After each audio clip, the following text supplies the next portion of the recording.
परमेश्वर का धन्यवाद हो कि एक बार फिर से उसने हम सब लोगों को ये मौका दिया, ख़ास तौर से मुझे मौका दिया कि मैं परमेश्वर के वचन को आपके सामने लेकर के आ पाया।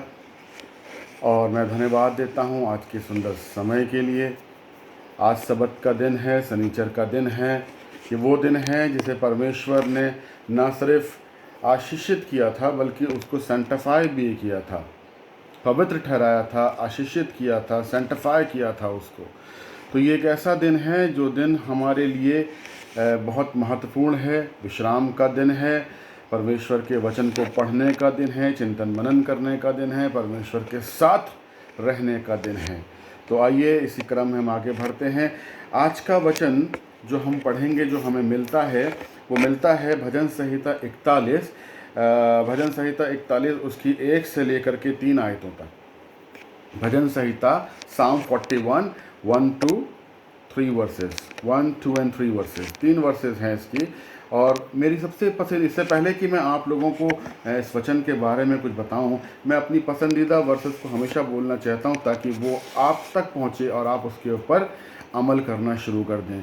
मेरी सबसे पसंदीदा 2 ही वर्सेस हैं जो कि मुझे मरकुस 4 के 14 में मिलती हैं और लूका 8 के 18 में मिलती हैं। उसमें लिखा हुआ है कि चौकस रहो, सचेत रहो, क्या सुनते हो और किस रीति से सुनते हो।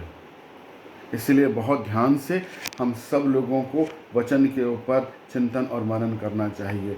लोगों को बाइबल बहुत एक तरह से कहा जाए तो बोरिंग लगती है, लेकिन जब परमेश्वर का आत्मा हम पर आता है तो हम लोगों को गूढ़ बातें और रहस्य की बातें बताता है। और आज हम लोग उसी के ऊपर कुछ चिंतन मनन करेंगे। कई बार हम लोग ने भजन संहिता 41 पढ़ा है, लेकिन आज उसको थोड़ा सा अलग तरीके से पढ़ेंगे। परमेश्वर का वचन हमें क्या बताता है 1 से लेकर के 3 पदों के बीच में, कि क्या ही धन्य है वो जो कंगाल की सुधि रखता है। विपत्ति के दिन यहोवा उसको बचाएगा, यहोवा उसकी रक्षा करके उसको जीवित रखेगा और पृथ्वी पर भाग्यवान होगा। तू उसको शत्रुओं की इच्छा पर ना छोड़। जब वह व्याधि के मारे शैया पर पड़ा हो तब यहोवा उसे संभालेगा। तो रोग में उसके पूरे बिछौने को उलटकर ठीक करेगा।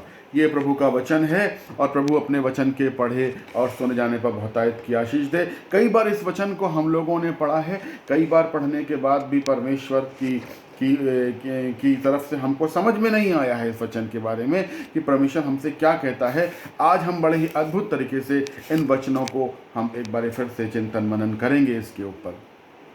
सबसे पहले यहाँ पे एक वचन बोला गया है, क्या ही धन्य है वो जो कंगाल की सुधि रखता है। कंगाल क्या होता है?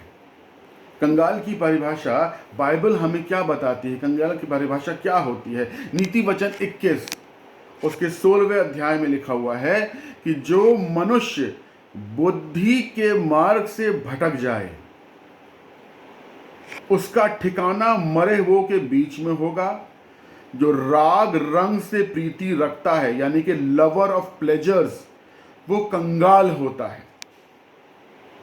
परमेश्वर का वचन बताता है कि एक ऐसा इंसान है जिसके पास कभी बुद्धि थी, परमेश्वर ने उसे बुद्धि दिया था, लेकिन वो दुनियावी चकाचौंध में फंस करके बुद्धि के मार्ग से भटक जाता है और उसका ठिकाना मरे हुओं के बीच में हो जाता है। और वो दुनियावी राग रंग से, दुनियावी लस्ट से, दुनियावी चकाचौंध के साथ प्रीति रखने लगता है, लवर्स ऑफ प्लेजर हो जाता है। वो इंसान कंगाल कहलाता है। और ऐसे मनुष्य के लिए भजन संहिता 41 में लिखा है, क्या ही धन्य है वो मनुष्य जो कंगाल की सुधि रखता है। एक ऐसा मनुष्य जो कि कंगाल को उसके कुमार्ग से खींच के ले आए।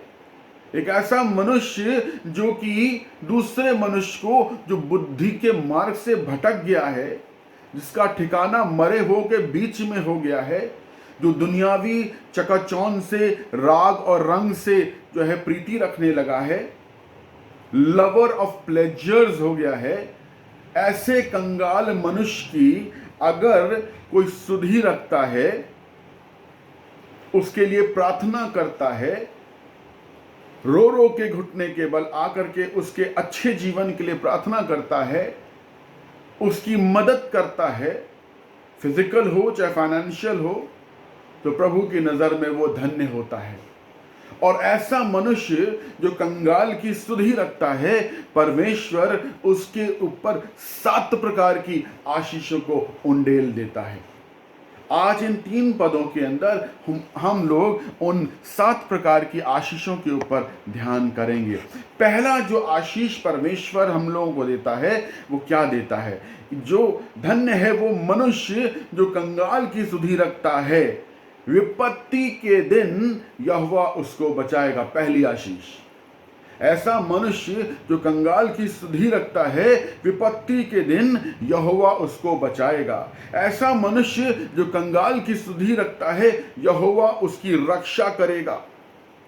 ऐसा मनुष्य जो कंगाल की सुधि रखता है, यहोवा उसको जीवित रखेगा। ऐसा मनुष्य जो कंगाल की सुधि रखता है, उसके लिए प्रार्थनाएं करता है, वो पृथ्वी पर भाग्यवान होगा।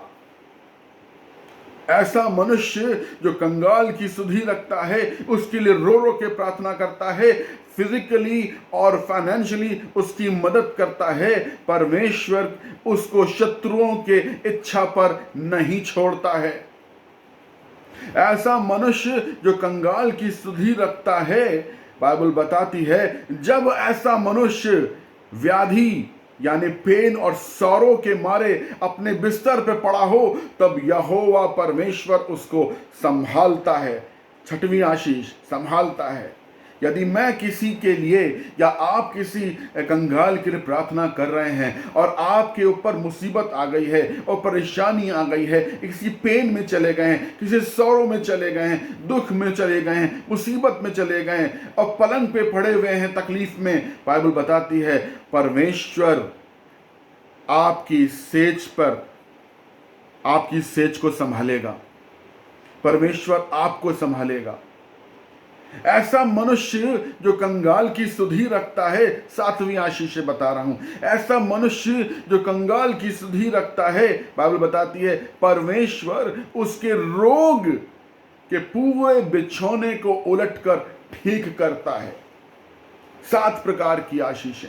एक छोटा सा वचन है, यदि हम कंगाल की सुधि रखते हैं। कंगाल कौन है? जो अच्छा इंसान था, जिस पर परमेश्वर की आशीषें थी, जो परमेश्वर के ब्लेसिंग्स में रहता था, लेकिन किसी कारण से वो भटक गया, वो बुद्धि के मार्ग से भटक गया, वो परमेश्वर के मार्ग से भटक गया, वो मुर्दों और मरे हुए लोगों के बीच में उसका ठिकाना हो गया, जो दुनियावी चकाचौंध से प्रीति रखने लगा, जो लवर ऑफ प्लेजर हो गया है। लेकिन वो है अच्छा इंसान, वो किसी जमाने में अच्छा था। परमेश्वर चाहता है कि कोई भी इंसान नरक में ना जाने पाए, बल्कि स्वर्ग में उसका जीवन होने पाए। ऐसे इंसान के लिए यदि आप प्रार्थना करते हैं, यदि आप घुटनों पर आकर के रो रो के उसके लिए प्रेयर्स करते हैं, यदि आप उसकी फिजिकली मदद करते हैं, फाइनेंशियली मदद करते हैं, इमोशनली मदद करते हैं, तो परमेश्वर आपके साथ 7 प्रकार की आशीषों से आपको भर देता है। मुझे विश्वास है या सबत के दिन इस वचन से हम सब लोगों को आशीष मिली है। प्रभु अपने इस वचन के पढ़े और सुने जाने पर बहुतायत की आशीष दे। आमीन।